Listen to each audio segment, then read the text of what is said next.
अभी हम बात यही कर रहे थे। फॉर एग्जाम्पल सर, जब कोई खाली होता है तो फिर वो इन आइडियोलॉजी से प्रभावित होता है। खाली दिमाग शैतान का घर।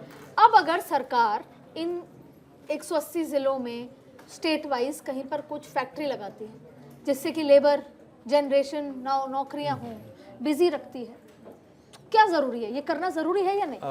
देखिए मैं बताता हूँ उनको बिजी कैसे रखें जो इस आइडियोलॉजी से अभी जुड़े हुए लोग जो बच गए हैं। कईयों को तो सरेंडर करा दिया, कईयों को मुख्य धारा में नौकरी दे दी, कईयों को ट्रेनिंग दी जा रही है, तो फिर नौकरी दी जाएगी, काम दिया, तो जनरेशन जरूरी है, उसके लिए फैक्ट्री जरूरी है। अब फैक्ट्री लगाएगा कोई बड़ा उद्योगपति, फिर विपक्ष सवाल करेगा कि देखिए ऐसा हो गया, तो ये कैसे मैं चलेगा? इसको देखता हूँ कि अगर मैं कहूँ कि ये एरिया हमने मुक्त करा लिया है और इस एरिया में अब कोई नक्सलवाद नहीं है, हाँ। मान लीजिए, तो हम आगे क्या करें कि जो दोबारा ये समस्या नहीं आए। Absolutely the Yes, that is the main तो concern. इसको हमने प्रैक्टिकली असम में किया था। वो है कि एक है एजुकेशन, एक है हेल्थ और तीसरा है कम्युनिकेशन इंक्लूडिंग ट्रांसपोर्ट। ये चीज़ें हम लोगों ने कोशिश करके अंदर तक लेके गए और उसके बाद ऐसा हो गया कि वहाँ जो अतिवादी थे, एक्सट्रीमिस्ट थे, उल्फा और वो इररिलेवेंट हो गए कि लोग कहें कि हमारी आपको ज़रूरत ही नहीं है, क्योंकि अगर मेरे घर में प्रेग्नेंट लेडी है जिसको अस्पताल ले जाना है तो सरकारी मैं 108 या 112 में फ़ोन करूँगा, एम्बुलेंस आएगी। मेरा पड़ोसी से झगड़ा हुआ तो मैं एसडीएम साहब के यहाँ जाऊँगा, एसडीएम साहब मेरे यहाँ खुद चल के आएंगे। अगर मेरे बच्चे को एजुकेशन की ज़रूरत है तो प्राइमरी स्कूल बगल में है, अब वो टीचर आ गया है। तो जब इस प्रकार की सुविधाएं हो गई तो उल्फा का या बोडो अतिवादियों का उनका यूजफुलनेस खत्म हो गया। ये कब की बात कर रहे हैं सर आप? ये सब कब शुरू किया था? हाँ, ये हमने शुरू किया था 2002 में और जब तक मैं था 2010 अब मेरी एक और बात मैं समझा, मैं अभी पिछले चुनाव में आसाम काफी गई थी, मैं फिर जाने वाली हूँ, तो मैं एक साड़ी की दुकान पे गई, फैक्ट्रीज वाले सेटअप में गई मैं। हाँ। तो मैंने देखा फैक्ट्रीज खाली हैं, साड़ियाँ बनती हैं सर वहाँ। हाँ। फैक्ट्रीज खाली। मैंने उनसे पूछा कि मुझे एक ऐसी साड़ी अगर सेम बनवानी हो 5-7 और मैं अभी 10 दिन यहाँ हूँ तो बन जाएगी? बोला नहीं नहीं नहीं, अभी तो लेबर नहीं है। फिर मैं दूसरी फैक्ट्री में गई सर, अभी लेबर नहीं है। मुझे समझ में नहीं आया कि इतनी बड़ी बड़ी फैक्ट्रीज है, लेबर क्यों नहीं है? तो उन्होंने, जब किसी एक लेबर से मैंने बात की, उसने कहा भैया सरकार मेरी बीवी के खाते में पैसे दे रही है, मेरे को साल भर का अनाज दे रखा है और बिजली पानी ये सब फ्री है, मुफ्त है, तो मैं क्यों आऊंगा काम करने? तो ज्यादातर लेबर समस्या सब जगह। अब जब हम एक तरफ हम उनको नौकरी देके बिजी करना चाहते हैं, एक तरफ हम मुफ्त की स्कीम में जो गरीब लोगों को घर बिठा देते हैं, तो सर ये तो कॉन्ट्राडिक्टरी हो गया। बात हो सकता है आज के सब्जेक्ट से रेलेवेंट ना हो, लेकिन अल्टीमेटली फिर वो लोग फ्री होंगे जी, फिर वो किसी चीजों में आगे बढ़ेंगे। सर बिल्कुल बिल्कुल, आपने सही, एकदम सही पकड़ा। और ऐसा ही है कि अगर शाम की रोटी का मेरा बंदोबस्त हो जाए तो मैं जो मुझे जो पैसा मिलता है उसी से एक पौवा दारू भी खरीदूंगा और थोड़ी 4 लोगों के साथ बैठूंगा भी और एंजॉय करूंगा, तो काम नहीं करूंगा, इसमें कोई शक नहीं।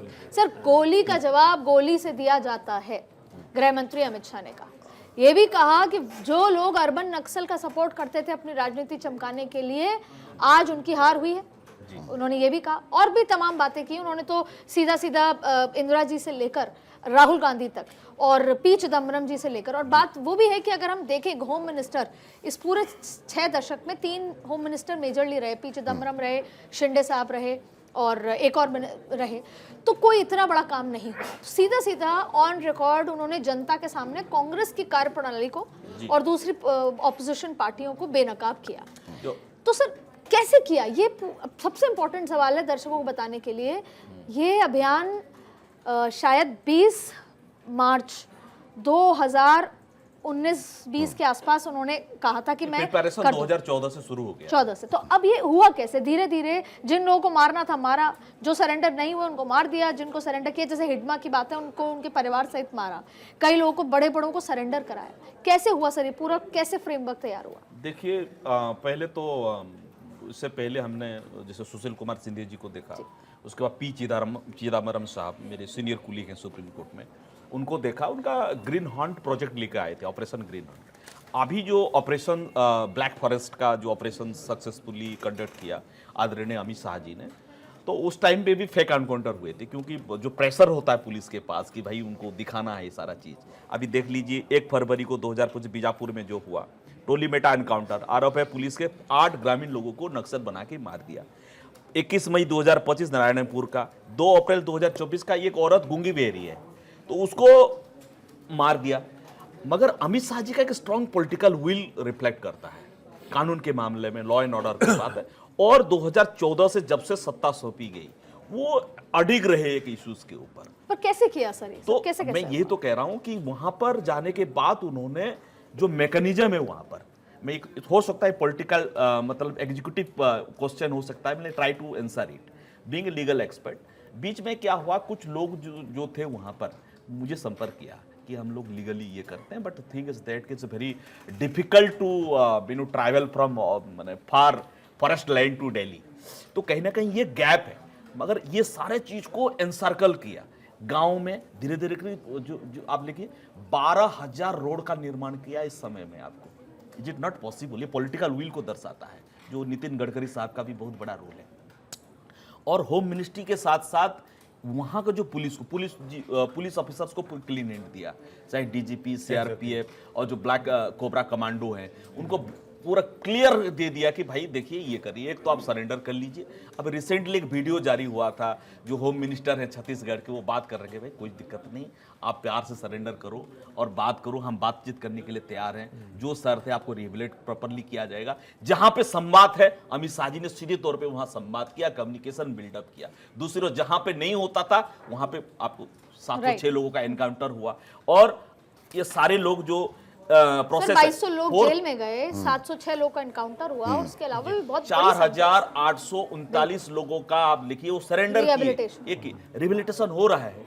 तो ये बहुत बड़ा प्रोजेक्ट मैं मानता हूं संजय जी कि ये प्रोसेस है, लेकिन कहीं ना कहीं इसको अगर लंबा हम लोग चलाना चाहते हैं, एक परपेचुअल पीसफुल इंडियन स्टेट बनाना चाहते हैं जहां पे डेवलपमेंट भी हो, इंडस्ट्री भी लगे, और उसके साथ साथ जो आम है जल जंगल, क्योंकि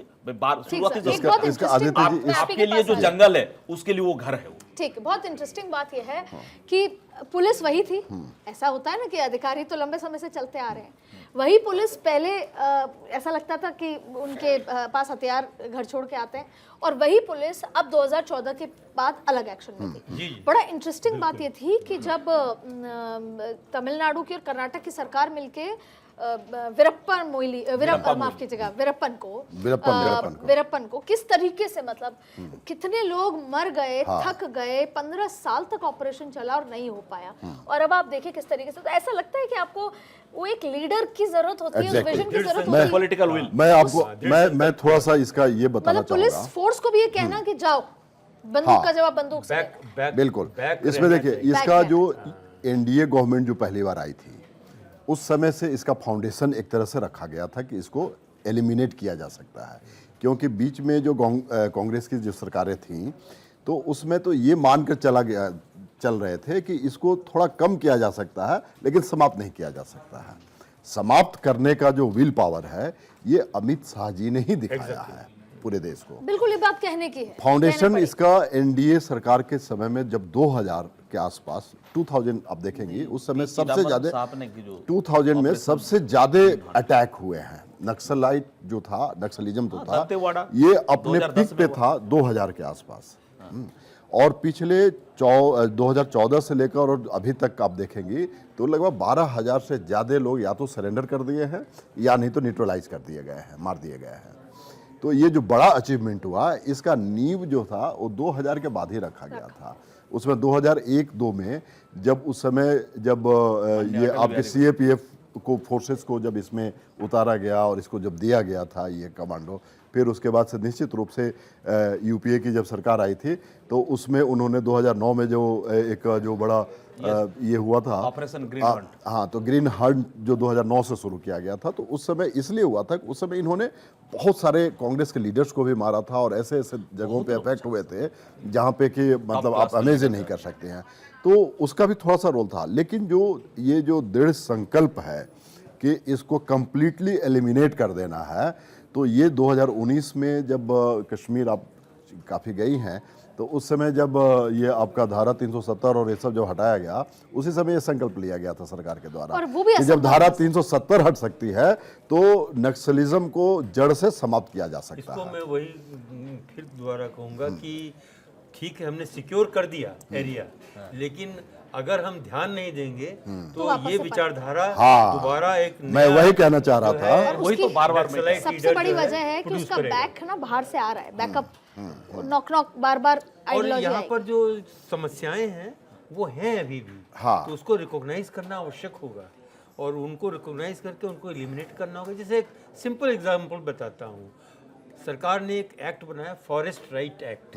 ऐसा लगता है कि सारे ट्राइबल्स को राइट देने के लिए फॉरेस्ट राइट एक्ट बनाया गया, लेकिन जब आप ध्यान दीजिएगा तो मालूम कि ये टांग अड़ाने के लिए एक्ट बनाया गया कि ट्राइबल से मैं कैसे ज़मीन को, जंगल को दूर रखूं, वो है ये एक्ट। पैसा की जो बात कह रहे हैं, हाँ, तो government will always have an upper हाँ, हैंड। तो इसलिए मैं कहूँगा कि ऑनेस्ट तरीके से हमारे जो वहाँ पर लोग रहते हैं, बाशिंदे हैं, ट्राइबल हैं, नॉन ट्राइबल हैं, उनके पक्ष में सरकार को काम करते जाना होगा, तभी फायदा होगा, नहीं तो दोबारा नक्सलिज्म आएगा।